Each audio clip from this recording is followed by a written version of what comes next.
And the lesson here is that before the internet, everybody, murder was legal. Like nobody cared. Right. Nobody cared. Like all these But you hear Frank about all these said that FBI too. guys. What? Frank said that too. He was like, like all these murders are going on, but nobody really cared. It was all criminals. Because it was so, you know what I think it was? I think it was so hard to solve these things. Yeah. People were just like, hey, if you do it properly, you can yeah. murder whoever you want. Yeah, like all the and nobody FBI talked guys, to the cops. I mean, there was that whole culture of like, don't snitch or. Yeah, exactly. Yeah, it was more of like on a personal level. Yeah. But now we're like, no, we'll use DNA to get you. Yeah.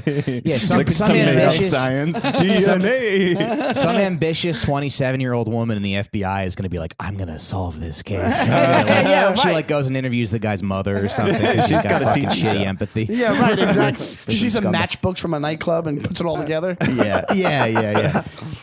I'm Jennifer. Jennifer Winters. I'm going to solve She's this the Aaron crime. Brockovich of the FBI. Right. Well, this is before they allowed women into law enforcement. They just didn't solve the murder. Nobody gave a shit. Nobody cared.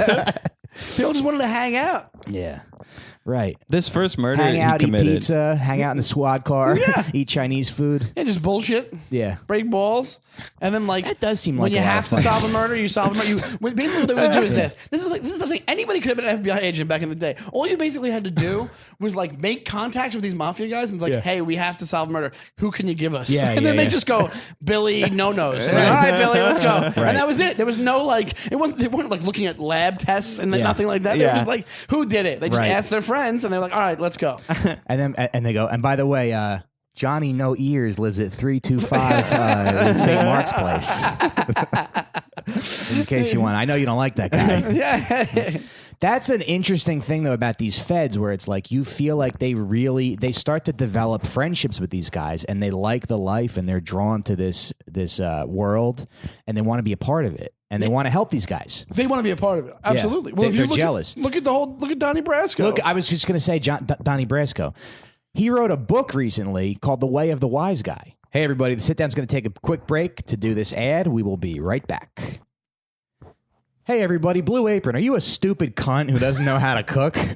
Are you some fucking dumbass who... Do you maybe work in tech and you make a bunch of money touching a keyboard all day and there's palm trees in your stupid office and you're a dumb fuck who finds the grocery store too intimidating? You go through, you go, oh, what are these Brussels sprouts? I don't know anything. I'm a fucking retard. Well, I make millions of dollars and I'm ruining the economy. Well, Blue Apron is for you. They send pre-made meals right to your dumbass door.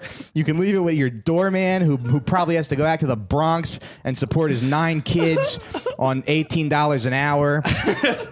Use Blue Apron. It's a great part of this neoliberal fucking hell that we live in. That's blueapron.com. Use promo code Pistone. Joe Pistone, the famous rat, and get 10% off your order. Tell him Mikey sent you. Blueapron.com, you cunt. And we're back. Thanks for coming back, Sean. So the crazy part is that was the copy. That you just read that right off the. Yeah, they're trying to rebrand a little bit. You know, they're trying to switch up what they're doing. Yeah, I like this bold new stance they're taking. You mentioned Joe Pistone, though. It's so funny when you mentioned Joe Pistone. No, earlier you did, though. Earlier you did. We're talking about fans. Donnie Brasco. Anytime you watch interviews with him, it's like you can tell that he's not very well liked. I don't think he's happy with what he did.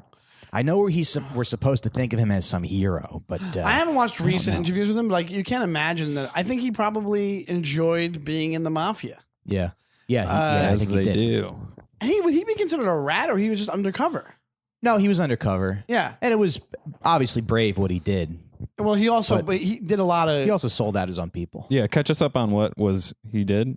He was Donnie Brasco. We'll do an episode about him. Okay. Yeah. Joe Pistone. No, I'm sure none of them are probably content. You think any of them are content with what they do? You think any of the mafia or the feds or the mafia guys, they get to the end of their life and they're like, I don't know if the mafia guys. Some of them are some of them are content. But there's a couple guys that like never went to jail, never got killed. Frank Costello. Yeah, their families are set up with like $1 million Frank properties. Costello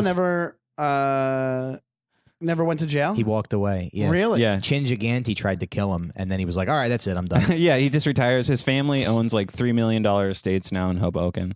Really? Yeah. His family started Blue Apron. His granddaughter was like, I want to bring cooking, I want to make cooking easy for people. I thought you couldn't walk away. I didn't know that about Frank Costello. Yeah. Yeah. I thought you weren't allowed to walk away. Well, I think You had Vito to pay him off. probably, Yeah. yeah. Wow. So, all right. So in the 60s, now Scarpa meets Linda Shiro. And in the 1960s, Scarpa meets Linda Shiro. She's 17 years old, and he falls madly in love with her. And they end up having kids together. So then they had Linda and another kid. I don't know. Linda was the daughter, and then some other kid. Yeah. So you could say that everything was going really well for Scarpa. You know, he had his hand in every little racket. He had 2 beautiful families. But things are about to change. You think he probably just liked... Think about how much... That's another thing. You can tell he's a sociopath because he didn't... Guys who have two whole families, they just... Some guys probably like get excited off the excitement of being found out. People, yeah. But I think he just didn't give a shit. I think he just didn't care. So it didn't affect him at all. He just did what he did, and it wasn't like he was like, "Oh my god, I'll get found out." Like he just was like, "All right, whatever happens, happens." Yeah, Right. and you can't really have 2 families anymore because if you're that guy being It like, is "Don't hard. tag me in your photo," Yeah, like that's social- not Right, exactly. This was appropriate. pre-Instagram. Yeah, Yeah. yeah. That'd be funny to see Greg Scarpa's Instagram account. Just him Making scungil with the girls. So in the 60s, the FBI was heavily involved in investigating hijacking, and the feds locked in on Greg Scarpa. They arrested him in connection with attempted hijacking. A week later, armed with a search warrant, they found 84 cases of stolen liquor linked to another hijacking in Scarpa's garage. For the first time in his life, he faced years behind bars. Now, the FBI had never flipped a made man before.